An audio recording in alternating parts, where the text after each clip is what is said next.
Welcome to your Canadiens Connection on Rocket Sports Radio. We are proud to be the trusted source for all things Habs for more than a decade. This is the Canadiens Connection podcast.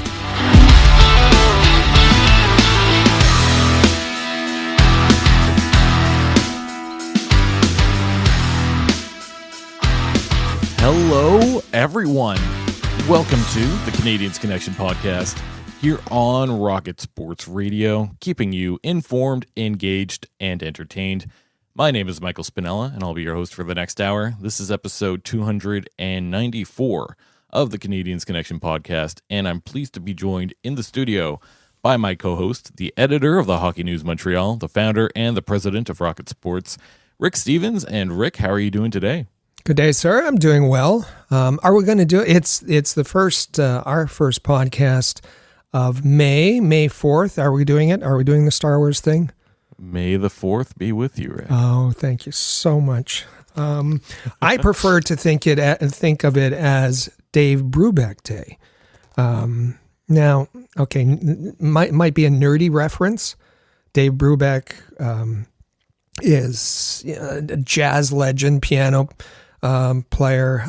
His most famous recording was Take 5, done in 5/4. As a musician, you should be able to appreciate the 5/4 with saxophone. Paul Desmond, who's terrific. Can we call it Dave Brubeck Day? Yeah, between musicians here. Yeah. He didn't write anything for Star Wars, I don't think, which is unfortunate. That would have been the best tie-in, but still, yeah, exactly. I think we can share the day with the two. All right, we'll do that then. But on this show, we have quite a bit to get to. This one's entitled Montreal Canadiens Summer Blueprint, Candidates to Draft, Trade, and Sign. We'll take you through all your Montreal Canadiens news updates in this first segment. We'll hear from some prospects and some news from around the NHL as well. In segment 2, we're titling this one, Threading the Needle for Short-Term and Long-Term Gains. We're going to talk about the Habs this upcoming summer. And in segment 3, it's a Have Your Say segment. We're going to turn it over to our listeners and ask our Canadiens Connection question of the week. What is your dream scenario for the Habs this offseason? We want to hear from you. And Rick, what's the best way for all of our listeners to reach out to us? If you're new to the show, you may not know that we've set up a phone number specifically for you. You can leave us a voice message, but most prefer to text because it's easy to text 24 hours a day, and the number is 5853-ROCKET. That's 5853-ROCKET, or if you prefer, 585-376-2538. You can also reach out to us on social media. Just make sure that you are following at Habs Connection on Twitter, Facebook, and Instagram. Plus, you can check out the website, canadiensconnection.fm. And here's a couple interesting stories from this past week. Looking at our Habs notebook, we had a couple stories written by Chris G. The first one is entitled, David Reinbacher Gained Valuable Experience with the Laval Rocket. So after joining the Laval Rocket on May the 14th, Reinbacher turned out 5 points in 11 games, and he looked pretty good down there. Yeah, 11 games for him to get exposure to the North American game, the ice, and I thought he looked good as well. You'll read the quotes that Reinbacher made. Chris G, of course, at Plasbell to gather all of that information, and just it'll talk about exactly what Reinbacher is, his frame of mind going into the offseason. The other story is Logan Mailloux is preparing to prove himself again after breaking a record this season with the Laval Rocket. So he played 72 games in the AHL. That was all the games with the Rocket this season. And he finishes the season with a franchise record for goals for defensemen. He also had that one NHL game right at the end there. He's looking like quite the stud on the back end. Yeah, for sure. Mailloux was the only Laval Rocket player to play all the games for them. We saw that he was, for rookie defenseman, named to the rookie team at the end. He was part of the All-Star selection and went to the All-Star game. Had a tremendous season. And didn't look out of place in that game against Detroit, where he made his NHL debut. So make sure that you are checking out Habs notebook posts and feature articles appearing daily at thn.com/Montreal throughout this whole offseason. And looking at some roster news, bad news for the Canadiens. They lost a draft pick this week. So if you remember the Sean Monahan trade with the Winnipeg Jets, well, the conditional third does not go to the Montreal Canadiens as Winnipeg takes a first-round exit. Kind of disappointed in Winnipeg's performance in that first round. Disappointing that the Habs do not get that extra pick. But Rick, I remember you saying something specifically about this pick.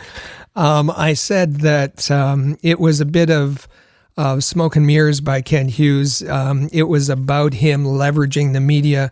The conditions on that pick, that the Winnipeg Jets had to win the Stanley Cup before it was triggered, meant that it was not going to happen. It was very, very unlikely it was going to happen. So why put it in at all? Well, simply so that Kent Hughes could say to the media that he had gotten two more assets for trading Sean Monahan. And that was, you saw those were the headlines, and so it just put the GM in a more positive light, leveraging the media. He does it all the time, but it wasn't terribly meaningful. We weren't. I don't think we were fooled at the time that the Canadiens would actually be able to get that pick. Yeah, that's exactly right. Canadiens signed defenseman Adam Engstrom to a 3-year entry-level contract that will span from the 2024-25 season to the 2026-27 season. He spent the season with Rogel BK. In 51 games, he put up 22 points. And had he not made it all the way to the SHL finals, I think he would have joined the Laval Rocket. But fortunately, all Adam Engstrom was doing right up until the end was win.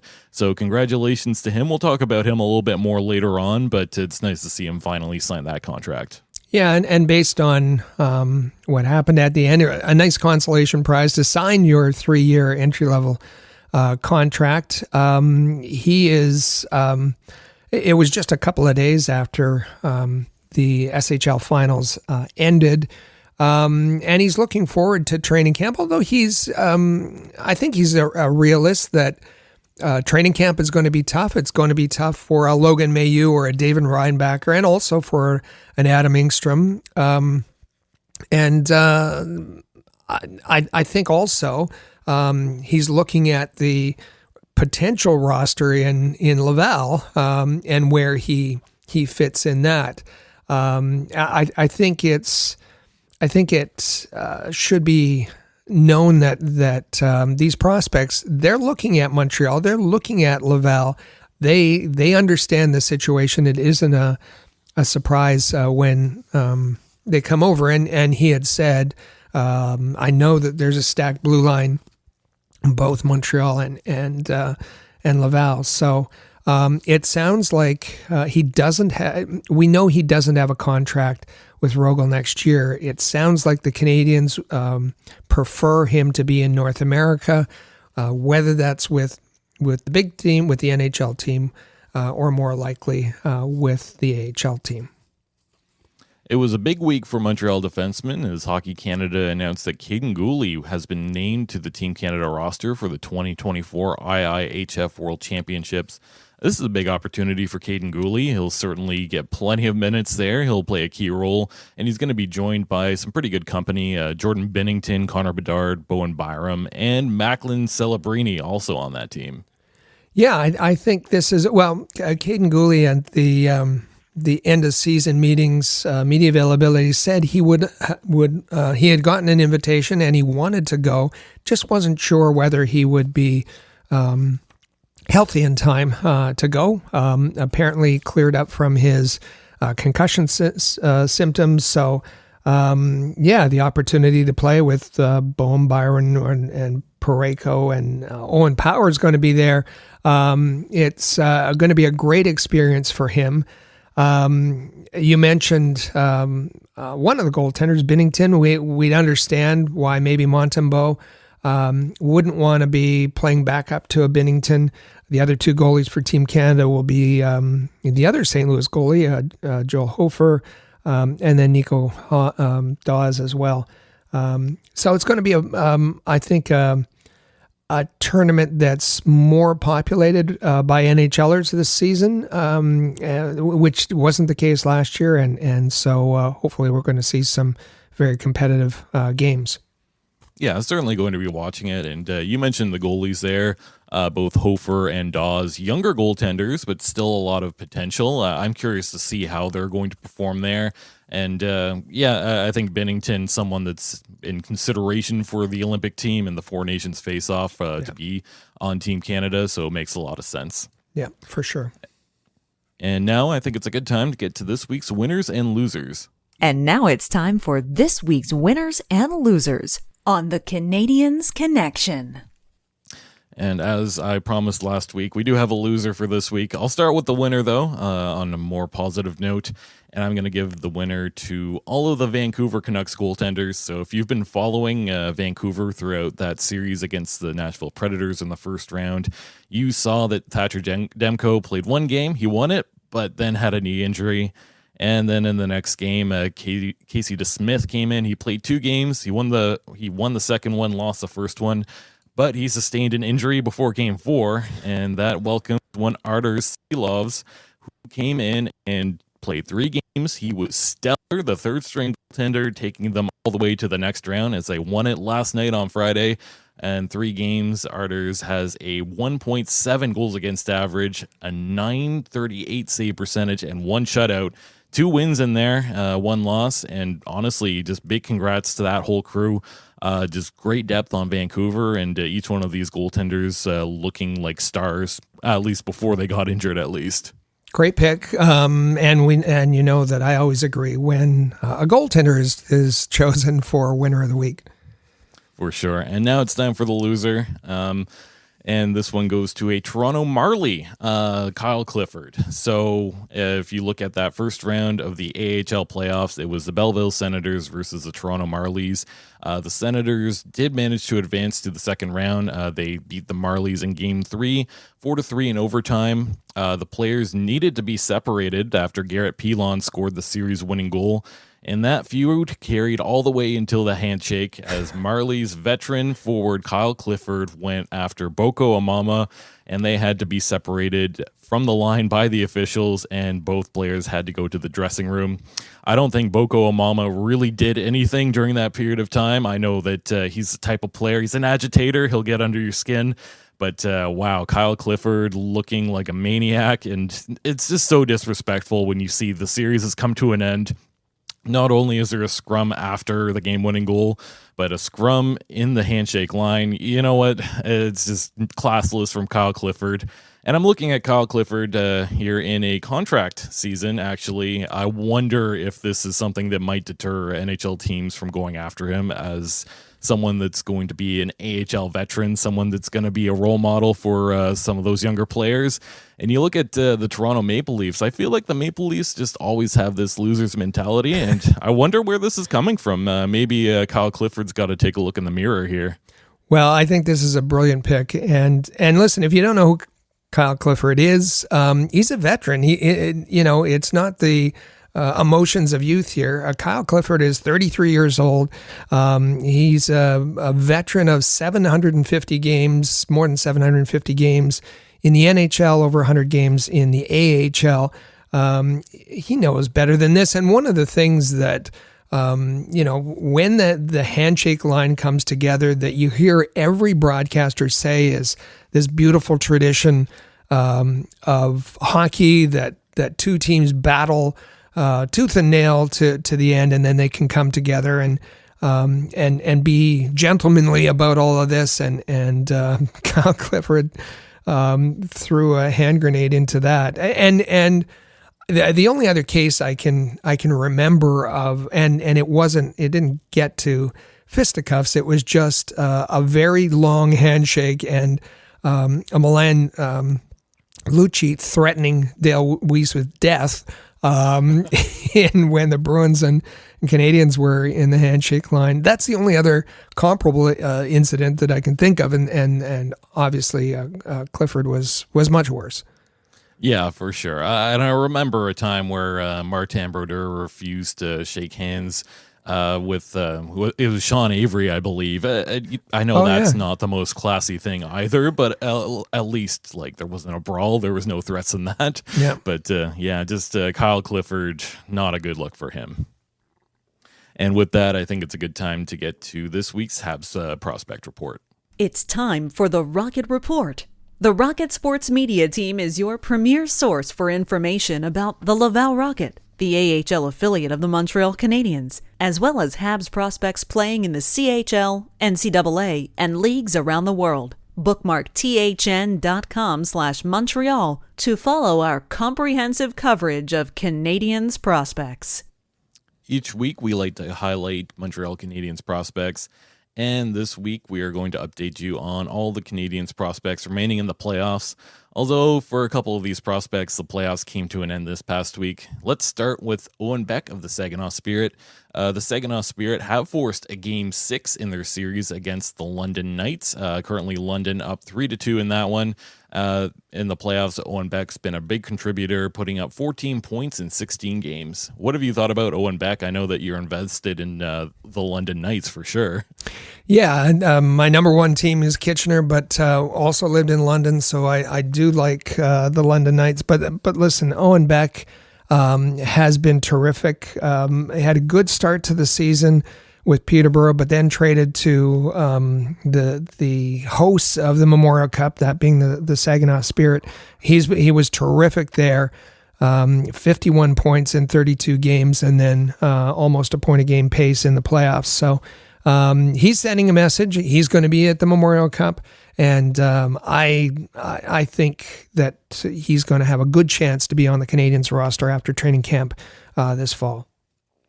And just earlier, we talked about Adam Engstrom. He played with Rogo BK this past season in the SHL. He played 15 playoff games, and his team earned the silver medal, coming in second place, going all the way to the final there. So congrats to Adam Engstrom. Big contributor too. He's a big defenseman, 6'2", 193 pounds as well. Recorded 4 assists throughout his playoffs as well. Yeah, and mostly, I think there's some offense to come. I think this guy is underrated, and partly because of where he's played. But we were talking early March about maybe he'll be able to come join the Laval Rocket. Well, he couldn't because he was playing well. His team was playing well. And unfortunately, just in Game 7, lost out. But as we talked about earlier, he's focused on camp. He's realistic about his possibilities to make the roster, and I think he's going to work hard this summer and be really prepared at camp in the fall. For sure. But Vincenz Rohr seems to have won up to Adam Engstrom as he wins the Swiss Elite title. That team is coached by Mark Crawford as well, a former NHL coach. Vincenz was a contributor, maybe a little bit lower in the lineup, more of a workhorse type player. In 15 playoff games, only 4 points. But like I said, Vincenz a little bit lower in that lineup. Great experience for him, and big congratulations on winning the Swiss League title. Yeah, in that Game 7, the Lions won. Zurich Lions won 2-0, and Rohr assisted on one of those 2 Zurich goals. So congratulations to him. He has a Swiss title to his name, and we'll see what's next for him. So in other prospect news, not a big surprise to us, but it was announced that Jacob Fowler will return to Boston College next season. I think that it's good that Fowler is not going pro this year. Not that we would have expected this, at least. It's nice to see him returning back to his team. He'll probably be in contention to go for a title here. I know he made it to the final this past season, but came up just short. Yeah, this is a nice little article by our friend Jeff Chamon on the French side of NHL.com. Did an interview with Jacob Fowler, who said, quote, I will return to Boston College for a second season. It's my decision. I don't know how long I'll stay with the Eagles, but it's for a second season for sure. He goes on to say, quote, "I only played one season in college, and I know there's a big gap between the NCAA and playing professionally. I've reached out to NHL goalies who've also played at Boston College, Spencer Knight and Joseph Woll, who's doing some wonderful things in the playoffs for the Leafs, offered me valuable advice." And then said that, everybody has their own path to the NHL, but apparently Knight and Wall said not to rush, enjoy his time at Boston College, and that once he gets to the pros, it's a job. It's a very different atmosphere. So all good advice. The only other interesting point in that I thought is that as part of being at Boston College and the academic side, he is required to take one foreign language credit. He chose, it's not a surprise, he chose French. Nice. So he's learning, and we know when he was drafted, he has some French-speaking roots with grandfather, I think, that came from the Montreal area. So he's invested in that, and said he was able to practice with Gabe Perreault and whatnot during the year. So that's the update that we have on one Jacob Fowler. Byron Bader of hockeyprospecting.com ranks the Canadiens as second in prospects in the NHL. That seems pretty high compared to a lot of other rankings where they rank the team by prospects. I'm a little bit shocked here, but just looking at this list here, he's got the skater rank is number 2, the goalie rank is number 16. What are your thoughts on this, Rick? Well, we bring you prospect rankings from Corey Pronman, from Scott Wheeler, Stephen Ellis, a number of them. We're talking about The Athletic and Daily Faceoff and others. Byron Bader is well followed on Twitter, runs hockeyprospecting.com. And we probably we thought it would be good to bring you a different look. This was his May 2024 prospect rankings. He says that the top 5 prospects for the Canadiens are in order: Lane Hudson, David Reinbacher, Justin Barron, number 3, Joshua Waugh, and Sean Farrell. He said, "Don't worry, Slavkovsky isn't there because he's played over 100 games and doesn't count as a prospect." That the Canadiens have good pieces, but not necessarily that star. And he goes on to say, "Imagine this prospect pool if it had Michkov instead of Reinbacher, then it'd be a whole different story."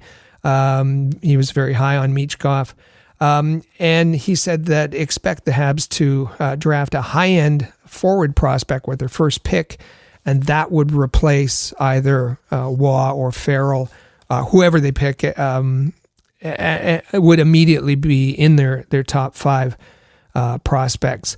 With respect to the goalie ranking, which I thought was 16th, I thought it might be a little bit higher.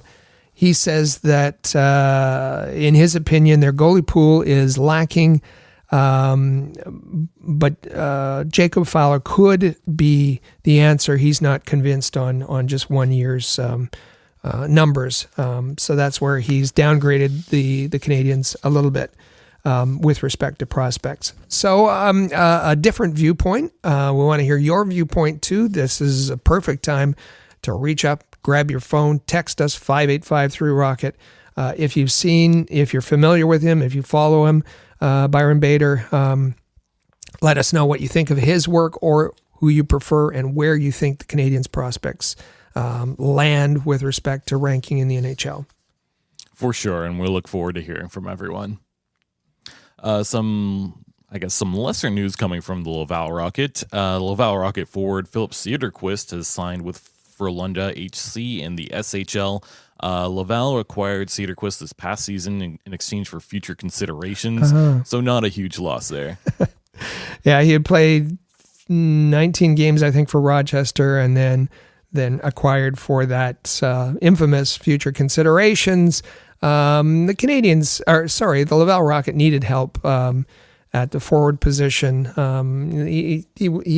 They added him at 23 years old, an older prospect, but kind of a placeholder, and not a surprise to see him go to the SHL, but a very good program in Frölunda. Looking at the Trois-Rivières Lions, the ECHL playoffs are still continuing, but for the Trois-Rivières Lions, last Saturday on April the 27th, they faced off against Norfolk. I guess it was an elimination game as Norfolk was up 3-1 in that series. Trois-Rivières extended it one game, and the very next day on the Sunday, Norfolk was able to end that series with a 4-3 victory, winning that one 4-2 overall. Kind of a crazy season for the Trois-Rivières Lions. Started off incredible. They hit the lowest of lows. They managed to squeak into the playoffs, and not a great showing in this series, if we're being completely honest. But I think we can go into this offseason with high hopes for next year, right? Of course. And yeah, there were some standouts that are kind of that there were some call-ups from Laval, from Trois-Rivières. It was, as you said, on ice, it was just an absolute roller coaster with the highest of highs and lowest of lows. As well, you had lots of I was always getting used to a new face with respect to the administrative side. Lots of exits as the organization itself its future was in doubt as far as whether it would be allowed to continue. The ownership issues. They had the same ownership group that the Newfoundland Growlers had. We know the Growlers were disbanded. Trois-Rivières hung on, and last minute there were a number of buyers that fell through. Then they got a buyer that hung on. It was tumultuous season. So I give them credit for battling in the playoffs and taking the playoffs to 6 games, and really the only team in the organization, in the Canadiens organization, that made it that far, that made it to the playoffs. Continuing along with the Lions here, the ECHL approved the sale of the Trois-Rivières Lions. The Board of Governor approved a transfer of the Lions from Deacon Sports and Entertainment to Spire Hockey. So the league's favorable vote was the final step in concluding that sales process. So they have new ownership, which is why I mentioned I think we can go into this offseason with a little bit of positivity, right? Right, and I think the key, we knew that the transfer was in process, that it wouldn't be completely finalized. Deacon Sports still was able to control the team until the end of the year. Now Spire Hockey takes over. The only outstanding question, Spire Hockey has 2 other. This was the Lions are the 3rd ECHL franchise that they own. The owner is an American business person, and there was some concern that he would move the franchise to the States. With the finalization, he's made a commitment to Trois-Rivières, and that's great news for the good people there who love hockey and who love the Lions, and so it's good news all around for the franchise, and hopefully with a little bit more stability than they had this season, they can put a little bit better product on the ice. For sure. So you can find all of our content on Canadiens prospects at thn.com/Montreal, and you can find excellent English language coverage of the Quebec Maritimes Junior Hockey League at thn.com/QMJHL. And now it's time to get to our quote of the week. And honestly, with the season coming to an end, we're doing something a little bit different here. And we get to hear from Jared Bednar. Remember Arturi Lehkonen as a Montreal Canadien? a little bit underrated, not someone that was really liked around the media. I think the organization maybe undervalued him. And when he was traded in exchange for Justin Barron plus, it seemed like it was a bit of a swindling by Kent Hughes. But he's fit into that Colorado organization and looked pretty good. And here's what Jared Bednar has to say about Artturi Lehkonen. Does Lehkonen maybe get enough recognition for his contribution? That's an easy one. That's no. He does not. Yeah. I mean, if you really watch video and dissect video and look at how many plays that Lecky makes on any given night, on the offensive side, on the defensive side, he doesn't get anywhere near enough credit for what he does for our team. And he's so valuable to our team in every aspect: power play, penalty kill, 5-on-5, down goals, up goals, scores big goals. I mean, this guy's a relentless worker. This guy's a warrior. So I think, like, super underrated. Super underrated. The question was, does he get enough recognition? Left the question from the reporter, and a good question.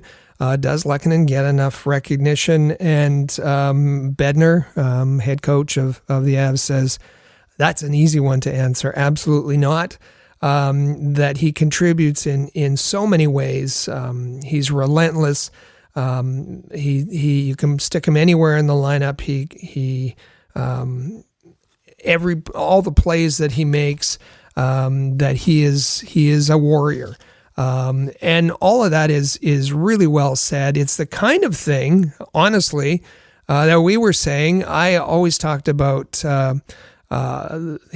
Lehkonen's work ethic, and the fact that he was completely unappreciated in Montreal. He was heavily criticized by the media, that he didn't have any offense in his game. Almost Lehkonen was a hashtag. He was mocked mercilessly by the media. And I do remember, we have long memories, and the same folks who were saying at the time that they finally got rid of Lehkonen, and that Kent Hughes had fleeced the Colorado Avalanche in getting Barron and a pick. So because Barron and I remember this quote, that Barron and Norlinder were going to be the top pairing for the Canadiens defense for years and years and years, and they reflected the modern NHL, the modern defenseman. And listen, I'm not criticizing Justin Barron. He hasn't reached his potential, I think is fair to say. And we're not writing him off just yet. But I think that, I think we can say that about Matthias Norlinder. We try to be objective. We try to be, and sometimes are accused that, we're not enthusiastic enough, but it shows that some of this overzealous stuff is just absolute nonsense. And the funny thing is that the same folks who were talking about it being a fleece job when the trade happened have now changed their tune and are talking about how good Lehkonen has been for Colorado. So I just find it all quite fascinating, to be honest. Yeah, I can agree with all of that. And with that, I think it's a good time to get to some hockey news and notes from around the league. We have some NHL awards finalists that have been announced. What we'll do here is I'll say the award, I'll list out who's nominated, and then Rick and I can just say who we think should be winning. Let's start with the Calder Trophy. Connor Bedard, Brock Faber, and Luke Hughes. I feel like this is Connor Bedard's trophy to lose. Is that about right? Yep, I completely agree. And I should say that for the Hockey News, given the editor of the Montreal website on the Hockey News, I was asked to vote for these awards, and I'll be on, and that was done, I think, a month ago. I'll tell you who I put down on paper. My vote for each of these awards, and for me, for Calder, it was Bedard. Taking a look at the Jack Adams Award finalists for the best coach, you have Rick Bowness, Andrew Burnett, and Rick Tocchet. Actually, all three of these are great nominations. I'm leaning towards a Rick Bowness of the Winnipeg Jets. Yeah, and keep in mind that these the nominations are coming out through the playoffs. The NHL is releasing the finalists in dribs and drabs throughout to create excitement, I guess. But this is a regular season award, so the playoffs and the Jets' quick exit doesn't have anything to do with this award. So Bonus is a good pick. Burnett would probably be third on my list. I chose Rick Tocchet here. Oh, nice. For the James Norris Memorial Trophy for the best defenseman, Quinn Hughes, Roman Josi, and Cale Makar are the nominations, and this one's close. I like all three of these. I'm kind of leaning towards Quinn Hughes based off of the season he just had. He was absolutely amazing for the Canucks. Yeah, going into the season, you might think that Makar would be well ahead of the other two, but I chose Quinn Hughes as well. He had a tremendous season. The Bill Masterton Memorial Trophy, three very good finalists with Frederick Anderson, Connor Ingram, and Oliver Shillington. You could go any way with this one. I really liked Ingram a couple weeks ago, but I'm leaning towards one Frederick Anderson, of course, coming back from a clotting issue and in his first game back beating the Montreal Canadiens. But anyways, he's been really good since coming back, and I think that's just a great story there for Frederick Anderson. Yeah, this is a really tough one, and it's not just because Anderson and Ingram are both goalies, which, of course, a little bit biased towards, but both terrific stories, very different stories, completely different stories. I just admire the fortitude of Connor Ingram and the struggles that he went through, and so I leaned in the Connor Ingram direction. And coming out just an hour before we started recording was the Lady Byng Memorial Trophies, so based off of sportsmanship, and the nominations are Austin Matthews, Elias Pettersson, and Jacob Slavin. I'm not sure that I really have an opinion on this one because obviously I'm not playing, I'm not there to see who is demonstrating that. Did you have a favorite for this one, Rick? I do. It's Jacob Slavin. Nice. And part of the reason is he's a defenseman. How often does a defenseman win this award? How often is a defenseman able to take as few penalty minutes as Jacob Slavin does and still be very effective? So I think for those reasons alone that I'm not Matthews fan. Kyle Connor I considered as well, but Slavin is a really compelling story for me. Okay, I'll defer to you on that one, and I will also pick Jacob Slavin. Thank you. The Carolina Hurricanes signed a 3-year AHL affiliation agreement with the Chicago Wolves. That's very good news for the Hurricanes and the Wolves, I think. The Wolves went independent for a season, and actually back in 2022, they won the championship in the AHL. So happy to see that there's a partnership for these two teams once again.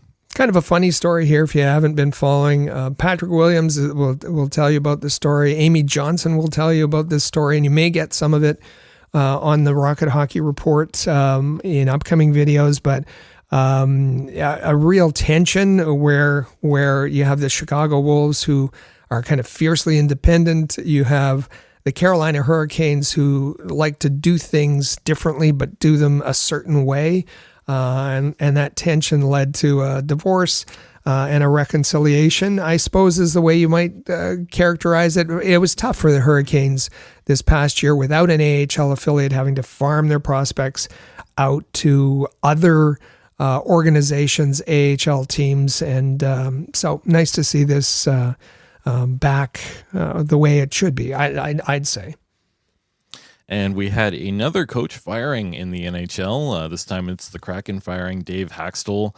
There were some rumors that it was the players that pushed out Haxtell. Ron Francis confirmed that was very much not the case.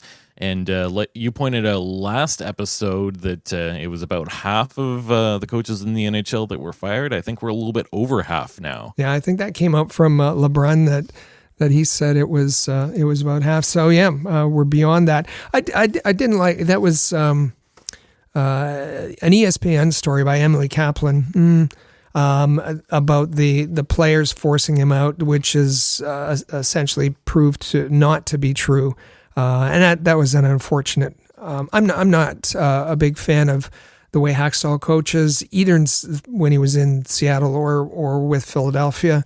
But I don't like the way that all kind of was reported. So we just talked about a coach firing. Well, what about an assistant coach being fired, as Todd Reardon was fired by the Pittsburgh Penguins? In his second stint with the Penguins, actually, he had 2 playoff appearances and was yet to make it past the first round. Of course, a disappointing season for the Pittsburgh Penguins, missing the playoffs, having a terrible first half of the season before turning it on at the end, just enough to make it interesting. You don't often hear or see assistant coach firing, so this is why we wanted to talk about this one a little bit. And we're not, let's assure you that we're not going to get bogged down in reporting every assistant coach and trainer firing throughout the summer. Here, the really interesting part for me personally, is that Mike Sullivan said publicly, no, I am happy with my assistants.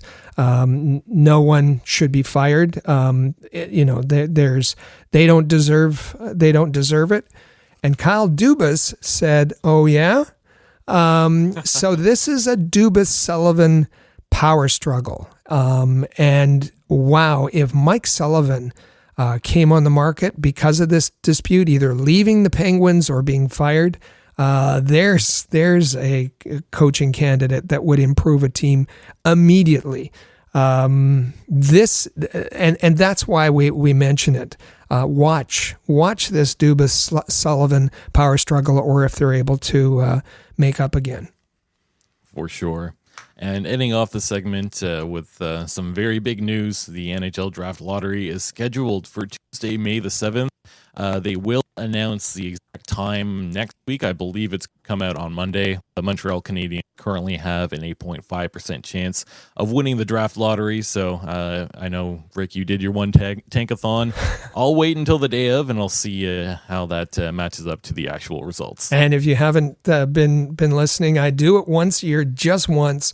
And this is the first time ever that the Canadiens got bumped up to the first overall pick in my Sims. So we'll see if that's true. But yes, a big week for the Montreal Canadiens. And once we know exactly their draft slot, then we'll be able to provide you more information on the rankings and the draft prospects, and have all our draft experts on. We'll get to more of that. You can go ahead and set up our wonderful second segment. So coming up, we'll hear from our sponsors, DraftKings, and then we will get to our big topic segment, Summer Plan Threading the Needle. This is the Canadiens Connection podcast here on Rocket Sports Radio. The chase for the Stanley Cup is on, and if you're looking to light the lamp, nothing beats the action at DraftKings Sportsbook, an official sports betting partner of the NHL. From the start of playoff beards all the way till hoisting of the cup, DraftKings Sportsbook has you covered with same-game parlays, live betting, odds boosts, and so much more. The big question is, which game or series or team are you betting on first? Download the DraftKings Sportsbook app and use code THPN. New customers bet $5 and get $200 in bonus bets instantly. That's code THPN. Only on DraftKings. The crown is yours. Gambling problem? Call 1-800-GAMBLER, or in West Virginia, visit www.1800gambler.net. In New York, call 877-8-HOPE-NY or text HOPE-NY 467-369. In Connecticut, help is available for problem gambling. Call 888-789-7777 or visit ccpg.org. Please play responsibly.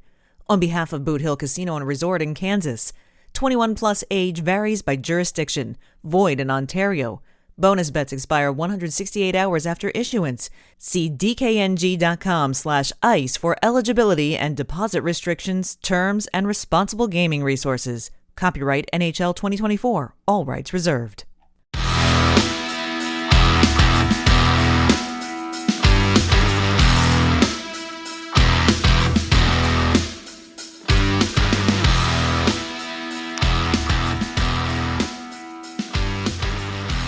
Welcome back to the Canadiens Connection podcast here on Rocket Sports Radio. I'm Michael Spinella, and you can find me on Twitter at the Spinella. With me in the studio is our president and founder of Rocket Sports, Rick Stevens. Make sure to give him a follow on Twitter at Rocket Sports.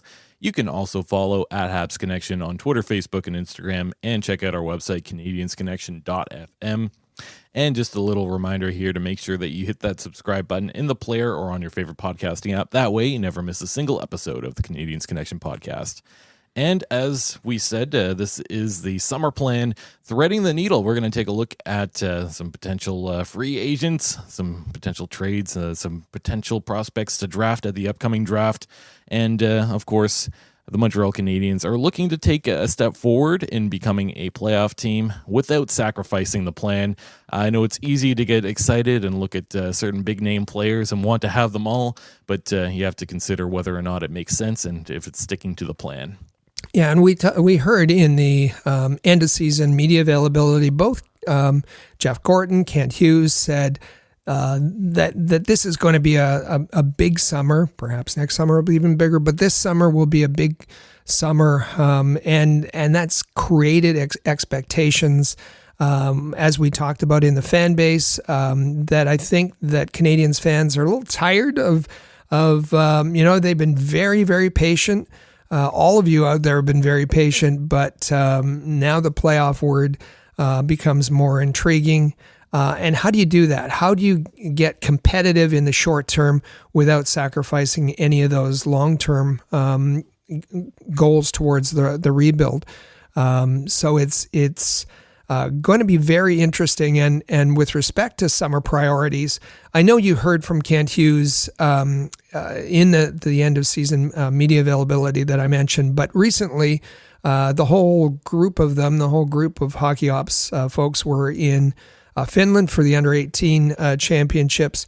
And during one of the intermissions, it was Brian Mudryk talked with Kent Hughes, and this is what he had to say. You know, we've talked, and we had our end of the year media availability, and we talked about if we can continue to do things to advance the rebuild or the build, that we would do it. But you know, we're going to be mindful of what we're trying to do long term here, which is to build a team that can win, you know, on a sustainable level year after year, be competitive for the Stanley Cup. So if there's an opportunity to improve us and move it forward, we'll do it, but not at the expense of what we're trying to do long term. So cautioning of fans, again, reiterating kind of what he said at the end of the season media availability. And again, that was done. There's a bit of noise in the background in the arena as the intermission was going on. But basically him saying that the rebuild, or as he called it, the build, takes priority. They are working towards building a sustainable contender. And yes, they want to make the team more competitive, but the long-term priorities are far more important. Yeah, I like what he had to say. I think that this is something he said a few times. This is something that we've seen in practice throughout a lot of the moves that he makes.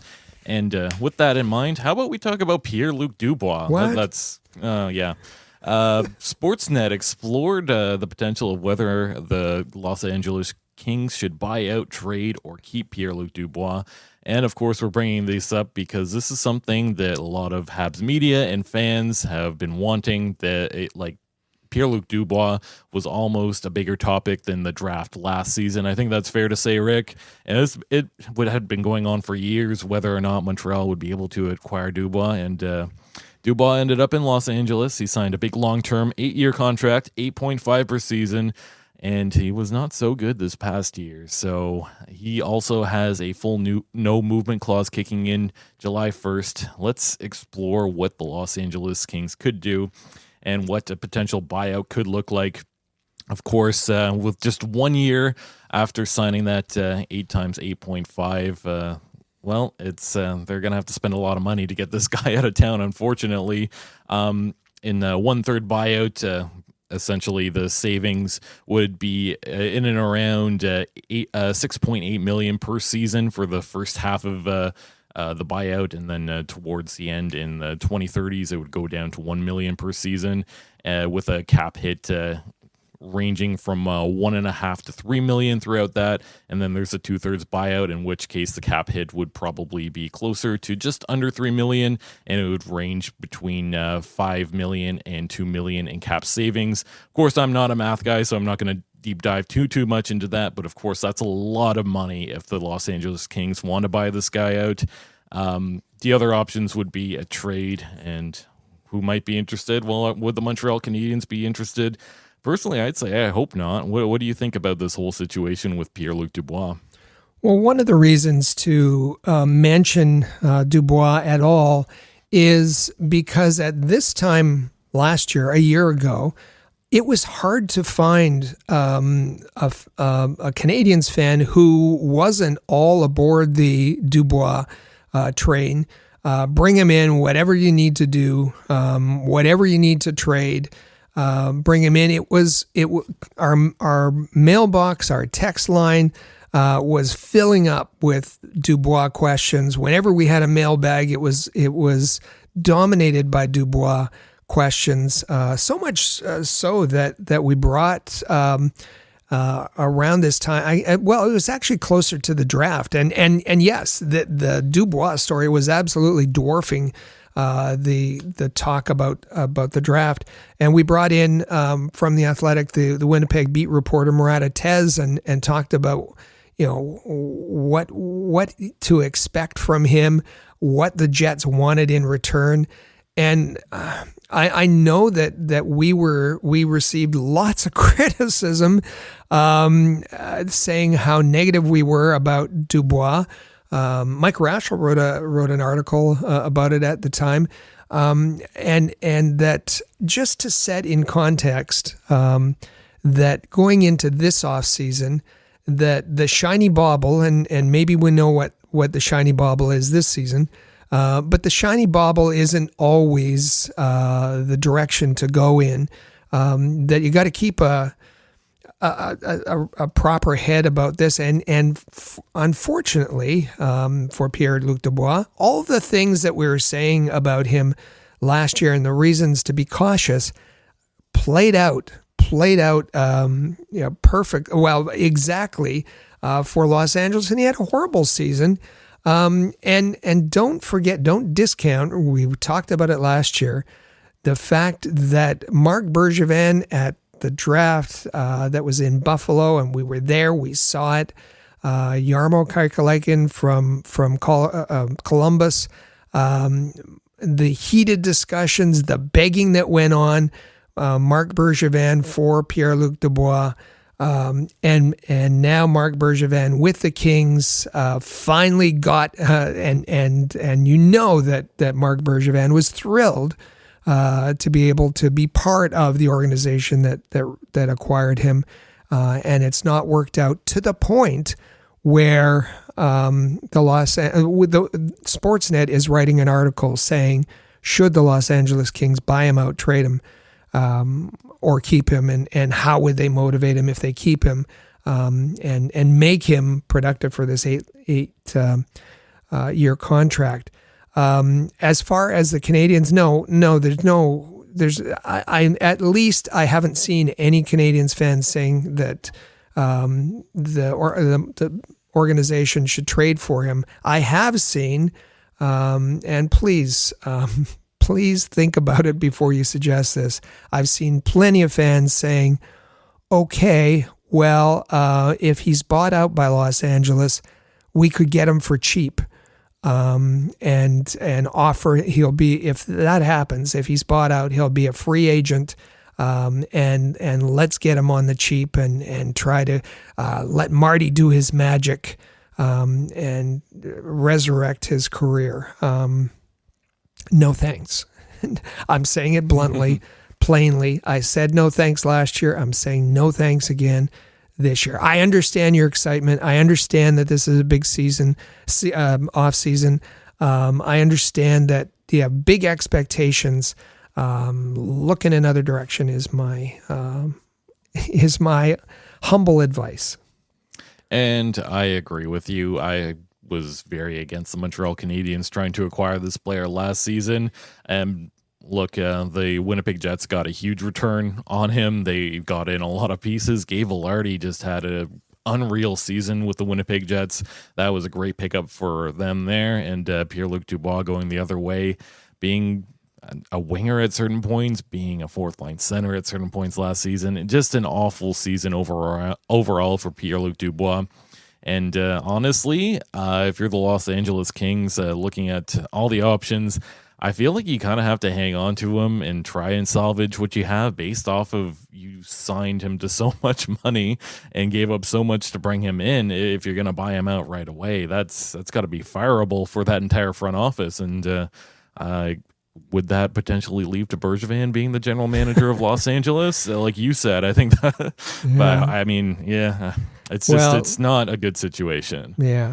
And frankly, the Kings can do whatever they want to do. I'm not much interested, as long as Canadiens fans understand that it wouldn't be a wise move for the team to bring in Dubois at this stage of the rebuild. For sure. I agree with you there. So Canadiens fans on free agency, and a lot of this coming from social media. We just talked about Dubois. We said that we would prefer to stay away from that. But some other names that we've seen floating around, in particular, the big ticket free agent, Steven Stamkos. Should Montreal sign Steven Stamkos if he comes available? And here's what I'll say. If in my wildest imagination, if Stamkos is willing to sign a 1-year sweetheart deal to come to Montreal and get traded away at the deadline for a huge return, sure. Realistically, that's not going to happen. I don't see a reason why Stamkos would want to go from a perpetual cup contender in a tax-free state to the Montreal Canadiens in a rebuild. On top of that, Montreal's not one Steven Stamkos away from competing, so it just does not move the needle enough. What are your thoughts on Steven Stamkos here? Yeah, and Steven Stamkos has taken a hometown, well, not hometown, but a discount to stay with Tampa all these years. I don't think he's going to sign if he leaves Tampa, that he's going to sign for a discount. I also don't think Steven Stamkos is the player that he used to be. I don't think he's as effective as he once was. I don't think he could necessarily turn around the Canadiens' power play or anything like that. Absolutely, you'd welcome the talent like that, but not at the cost. And from the sounds of it, Brisebois is going to do whatever's necessary to keep him in Tampa, and yeah, I think going from the lowest tax jurisdiction in the NHL to one of the highest taxed jurisdictions is just not going to make sense for Stamkos.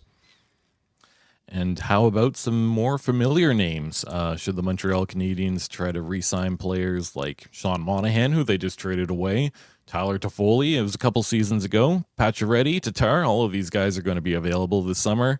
Look, I like all of these players. I love the familiarity. I think Max Pacioretty getting back to the NHL and playing with the Capitals is a great story. I like Sean Monahan quite a bit. I think he was a great mentor for Joshua Waugh and Slavkovsky, for Doc, some of the other players too. I'm not sure that I see the fit there, especially on long contracts. And is Montreal in the position this summer to go out and fetch a big ticket free agent like that? I'm just not sure that I see the fit there. If I had to pick one, it'd probably be a Sean Monahan, but it's going to cost a lot of money because he just had a great season, right? That's right. And listen, this isn't, I know we said this, we're just going to remind everybody that this isn't us putting forth these names. We've gone to social media. We've received these from text messages, from our Facebook page, from YouTube. I've seen them on Reddit. I've seen them on the HF forums. These are Canadiens fans who are saying you need to go after these players, and in particular, former Canadiens like Monahan, Toffoli, Pacioretty, and Tatar. Tatar is the most bizarre one to me that's on this list. As you said, Monahan makes the most sense, but listen, he took a big discount to re-sign with the Canadiens after an injury-riddled situation, and it was a prove me. I'm proving myself contract. He did that, and now he'll want to, number one, cash in on the contract, and number two, play for a team where he can compete for a cup. So, there's a fondness, maybe for, and I understand why, and a familiarity, and I understand why Canadiens fans are putting forth these names, but I don't see them meeting either the goals towards the rebuild or making them close to being a playoff team. And I'll just throw out one more name, an upcoming RFA, Marty Necas. I know a lot of Habs fans are a big fan of this guy. He's a great player. If you've ever watched the Hurricanes play, he's certainly a standout. Should they go after him? I think he's young enough. I think he's a good fit. But again, this, given his RFA status and what you'd have to give up and what you'd have to pay, I'm not sure there's a fit there. We won't get into this one too much, but what are your thoughts on Marty Necas? I like it. I like this one a lot. And as you say, he's beloved by Canadiens fans. Hurricanes are going to have some cap issues to deal with, and they won't be able to sign everybody. They're probably going to want to retain, or at least try to retain, Jake Gensel. They have some other issues to deal with. So this one kind of makes sense again, like everything. And as you said, it depends on the return. Yeah, that's exactly it. And speaking of returns, we had a couple trades to talk about, well, potential trades to talk about. And these are some trades that have been in the rumor mills on Twitter and whatnot as well. Should the Montreal Canadiens trade for Patrik Laine or Trevor Zegras? Here's what I'll say. Zegras, I can actually stand behind this one a little bit because it is very reminiscent of what Kent Hughes got in Kirby Dach and Alex Newhook in reclamation projects. It just had not fit in very well on the teams that they were on. Zegras is yet to play a full 82 games in 2022-23. He came close with 81, but last season only suited up for 31 games, and he's yet to live up to that full potential. We know he's skilled. I think he could come in and be one of the most skilled Montreal Canadiens forwards that they've had in, I almost want to say, a decade at this point. But again, this is going to be another situation where you're going to have to give up a player that you really like. I think the Ducks are looking for defensemen, maybe right shot. Are you willing to give up Mailloux or a Reinbacher to bring in a Trevor Zegras?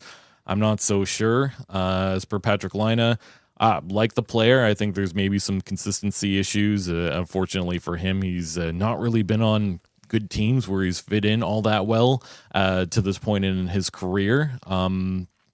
Yeah, I don't really like the fit of Laine on the Montreal Canadiens, but Zegras I can kind of see. It's just you have to come back to what's it going to take to get this player into the organization.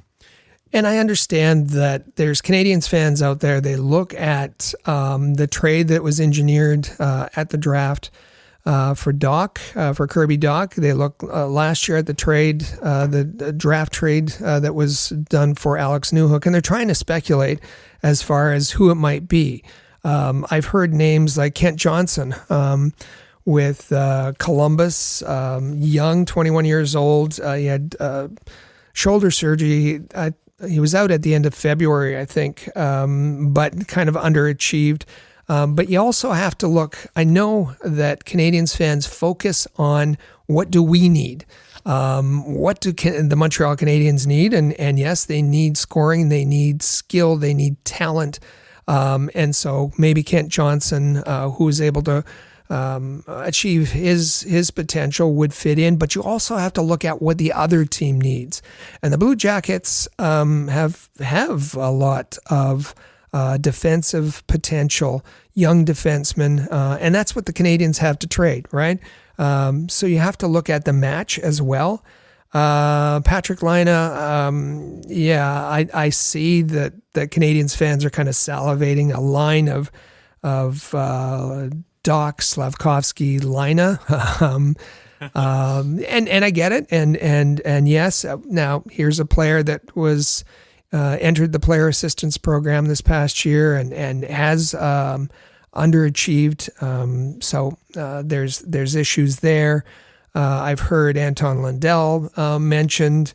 Florida would be looking for draft picks. Dylan Holloway in Edmonton was now he's had a bunch of injury issues mentioned. There's a familiarity there with Caulfield. But getting back to the big one, and I think it is Trevor Zegras. It's been talked about by Canadiens fans over and over and over again. For whatever reason, he hasn't fit.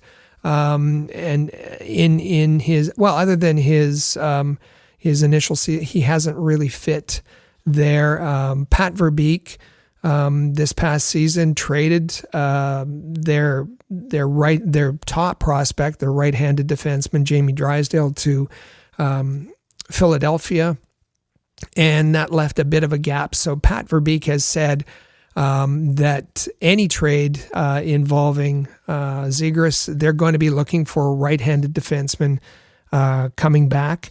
And the reason that Zegras they would consider trading him is they've got now with Philadelphia trade, they have Cutter Gauthier, they have Leo Carlson, Mason McTavish. They got a lot of good young forwards, and so maybe could give up on a Zegras. But his season moved to the wing. And started off with, I think he had 2 points in the first 12 games. But he ended the season well after the injury situations. He ended the season well, and he ended at center. The big issue is going to be what the return is. And yes, it's not going to get done with Justin Barron. It just isn't. That the Ducks are going to want Logan Mailloux, a David Reinbacher. Given the grief that the organization took for picking Reinbacher and not Michkov or Ryan Leonard or one of those, I don't see them. I think that would be an admission of a mistake, and I don't see Kent Hughes being that kind of general manager. So that moves to Logan Mailloux, and for me, I would find that a difficult trade to make. We've heard that the word unicorn thrown around a lot. Logan Mailloux, with the offense that he can provide, but yet the intimidation, the physicality, and just the edge that he plays with. And a blue line that had kind of a 1-2 mix of Gooley and Mailloux would be tough for opponents to play against. But Mailloux, that's one of the things that Verbeek has talked about, is wanting size, and he would certainly fit the bill there. So I think that's possible. There is some smoke around that issue, and I fully understand why Canadiens fans would be excited about Trevor Zegras and to provide that kind of dynamic goal scoring that is in limited. I'm not saying the Canadiens don't have it. Is in limited supply for the Canadiens. Yeah, that's for sure. And my opinion on Zegras is if they can come up with some sort of a trade, I do like the idea of him fitting in as an A or B number one center. I like the idea of pushing Doc down to the third line, having a line with like Zegras and Caulfield is certainly intriguing. We'll get to see those two play together at the IHF World Championships for sure. It's just like we keep coming back to what is that return going to look like, and giving up on a guy like Logan Mailloux after the season he just had, that's certainly going to be a difficult thing to try and explore. Yeah, absolutely. So looking forward to the draft, some of the names that Montreal Canadiens fans are very excited about include Berkeley Catton, Caden Lindstrom, Cole Eiserman, maybe Macklin Celebrini. We have the draft lottery coming up on Tuesday, so if Montreal wins it, I think that's pretty well settled there. Someone I like quite a bit is Sam Dickinson. I know that we've heard that fans are looking for maybe more of a dynamic forward as opposed to a defenseman. I I agree with that. I understand the thinking there. But of course, if the best player available is a defenseman, you kind of have your hands tied there, unfortunately. Are there any other names that you're keeping an eye on or thought that Habs fans are excited about at this upcoming draft? Well, at the beginning of the season, and again, not knowing where the Canadiens would end, and I was thinking more, around the number 8, 9 pick, a name that I mentioned at the very beginning of this season was Konsta Helenius, and we saw him at playing for Finland. He played at the pro level the entire season. He had 14 goals, 22 assists. Was at the World Juniors.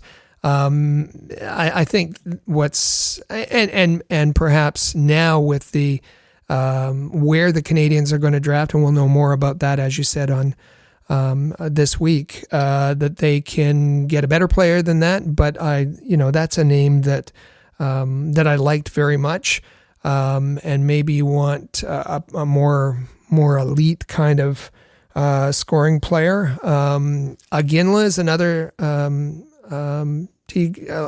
Aginla is another name that we reported 3 or 4 episodes ago that the Canadiens have met with him. I believe it is 4 times this season. So certainly on their radar. I think that that at this point, and we're not pretending I follow the junior and college hockey and the European hockey, but I don't consider myself a draft expert.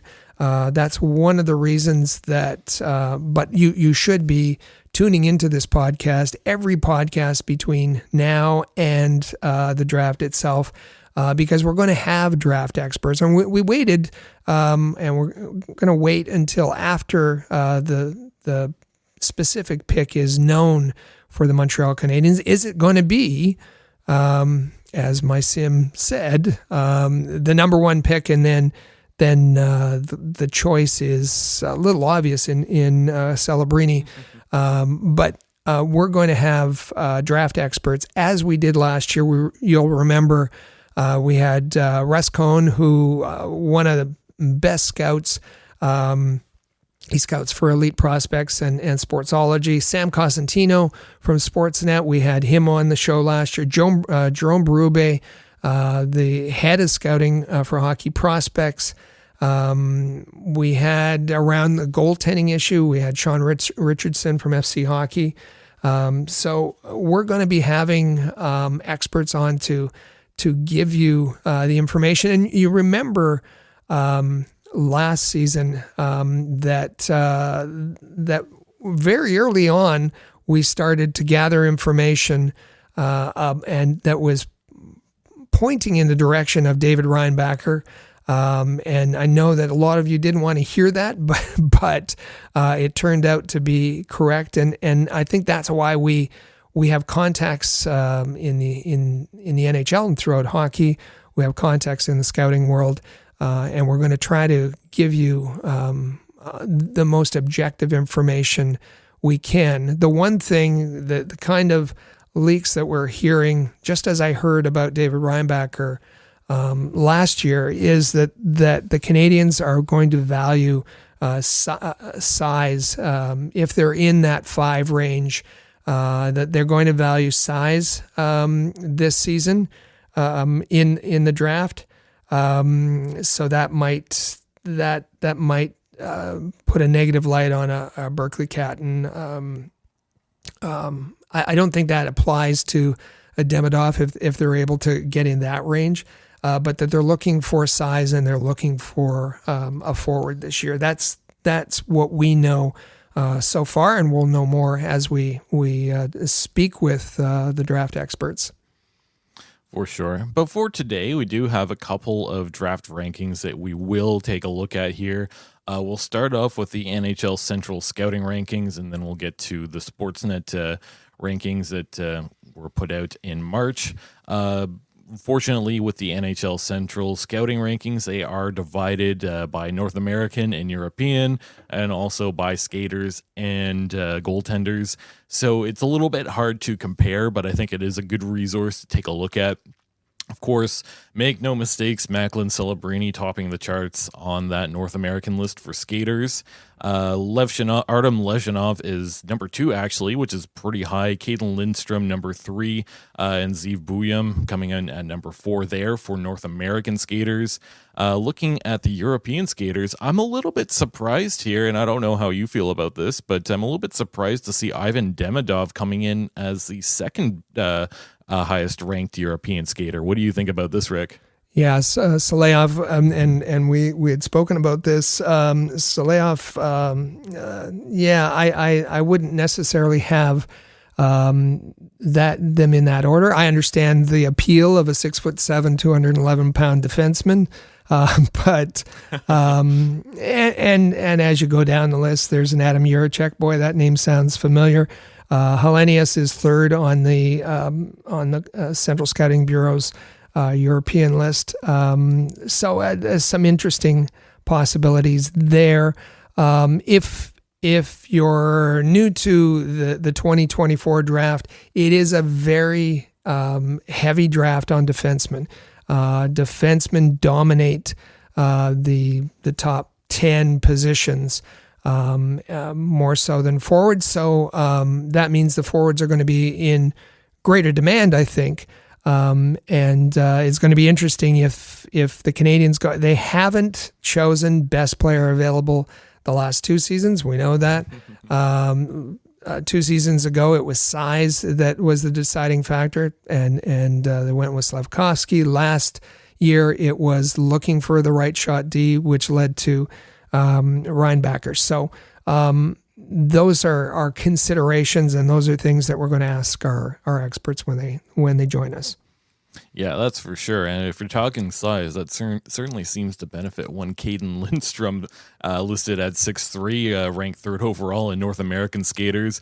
But again, until we know what's happening with that draft lottery, it really is difficult to try and project who the Montreal Canadiens might target.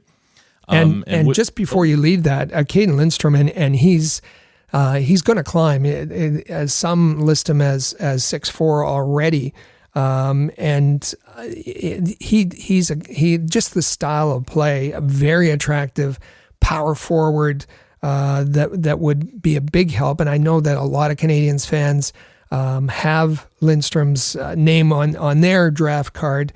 The difficulty there is he missed a good part of the season with injuries, and it just makes it difficult.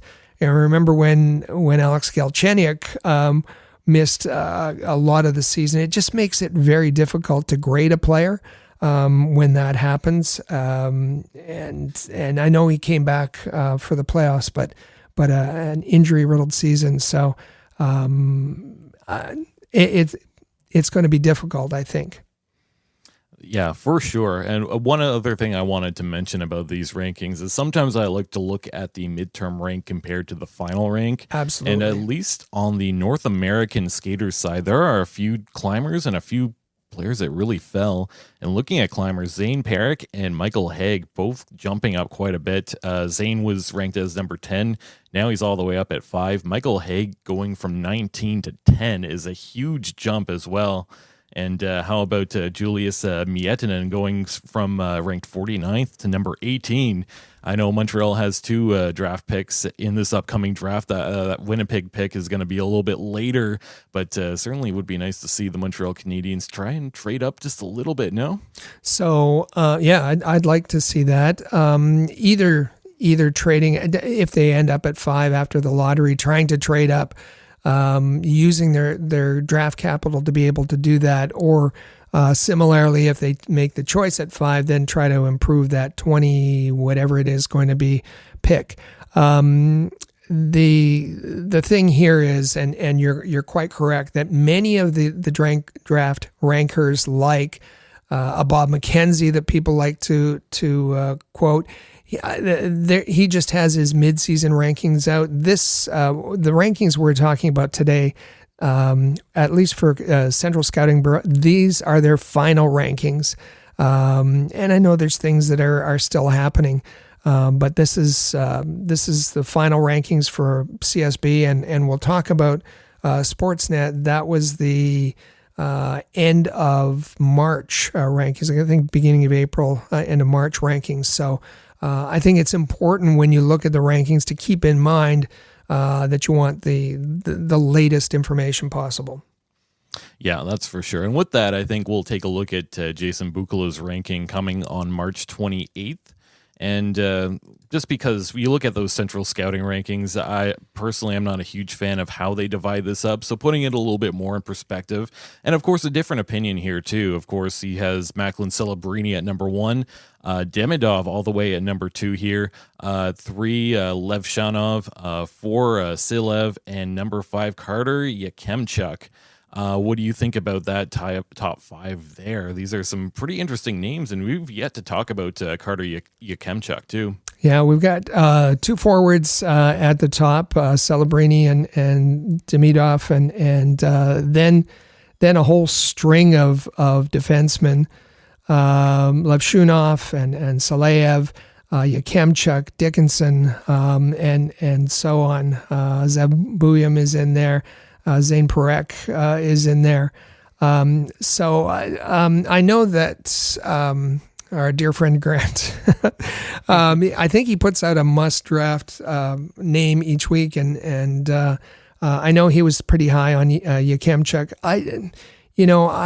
I don't think all the information we're getting from the Canadiens, I cannot possibly imagine a scenario where they will choose a defenseman this season. I just can't see it. That's fair enough. And did you have any final comments that you wanted to get into about both of these rankings here? Yeah, I think and the point you made earlier, Cole Yzerman, we haven't talked about him. There was for a time you talked about Cole Yzerman, and he was going to be at the top of the rankings. He's fallen a bit there. He has work to do defensively and all of that, but is he in the mix? The Canadiens fans, I've seen the name thrown around Beckett Seneke, and maybe for the second first round pick that they have, he would be somewhere on the radar. So there's plenty of names. These are the kinds of names that we're going to be discussing with the draft experts coming up. And we just wanted in this exercise to give you a first exposure, and then we'll drill down from there. For sure. And with that, I think that takes us to our Canadiens Connection question of the week. And you can answer this in regard to whether it's a trade, a free agent, or if it's something that happens at the draft. What is your dream scenario for the Habs this offseason? We want to hear from you. We talked about a bunch of different things that could be happening, a bunch of things that we know Habs fans would love to see happen.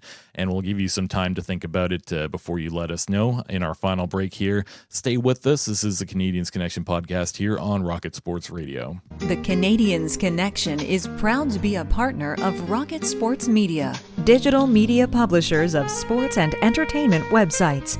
Their mission is to build a worldwide network of sports fans who are informed, engaged, entertained, and connected. Learn more about RSM, its team, and its portfolio of brands at rocketsportsmedia.com. I bet you enjoy sporting your best Habs jerseys, dressing up your kids and pets in the cutest Habs gear, and showing off your decked-out hockey cave or fanning. Well, don't just show your friends, show your Habs. The Rocket Sports Media team wants you to boast your finest pictures for our global network of Montreal Canadiens fans. Include the hashtag #ShowYourHabs when posting your fan photos on Twitter, Facebook, or Instagram. Then log on to showyourhabs.com to see your entries, along with photos and posts from Habs fans all over the world. A proud member of the Rocket Sports Media Network. If you're a business owner looking for the perfect platform to reach a targeted audience of customers, Rocket Sports Media is the solution. Our global hockey community provides unmatched social media reach to an attentive demographic of sports and entertainment fans. We can provide visibility to your company, helping you to engage and leverage this prime group of potential clientele. In addition, we also offer sponsorship opportunities for fan events and featured areas of website content, giving you name and logo recognition. Visit rocketsportsmedia.com to contact us regarding this unique marketing opportunity. For the most trusted source of news, analysis, and features about the Montreal Canadiens, log in to thn.com/Montreal, your year-round source for anything Habs related. That's thn.com/Montreal.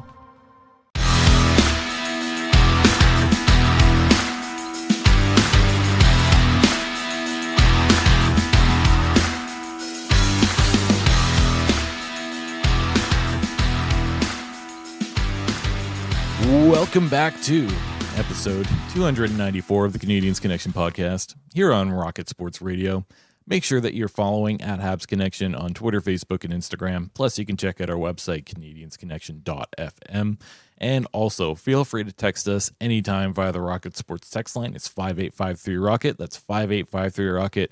Anything that you heard on the show, you want to answer our Canadiens Connection question of the week, that's the best way to reach out to us. And Rick, we've got quite a few exciting weeks coming up, and it's going to be pretty difficult to keep track of everything. I think we're going to do our best. We do a pretty good job year after year laying things out for Habs fans in the best way possible, right? For sure. And the way we present the content in multiple different forms, whether you want to read articles, whether you want to listen to a podcast, whether you want to watch a video, all of this is portable. Take it with you to the cottage. Listen to the podcast while you're mowing the lawn. We present the content the way you want to see it, and to make sure that you're kept up to date and not arrive, in September and say, when did that happen? So here's what you need to know from Rocket Sports. We cover the Montreal Canadiens for the hockey news, and you can find all of that content at thn.com/Montreal. You'll find the Habs notebook. You'll find feature articles all throughout this offseason, all of your Canadiens coverage in one place. And if you like our multimedia content, we also have a YouTube channel. Just make sure that you're subscribed to that. Search at All Habs, and you'll be able to find it, youtube.com/allhabs. And throughout the week, we put out a few different things you can look out for. On Mondays, that's when this podcast, the Canadiens Connection podcast, gets put out onto YouTube. And Amy Johnson hosts different shows that come out on Tuesday and Thursday. On Tuesday, it's a Rocket Hockey Report. That's everything Laval Rocket. And on Thursday, it's the Habs Hockey Report. That's everything Montreal Canadiens and your midweek update. So look out for those throughout the summer. Leave a like, leave a comment, and most importantly, subscribe so that you never miss a single one of those episodes.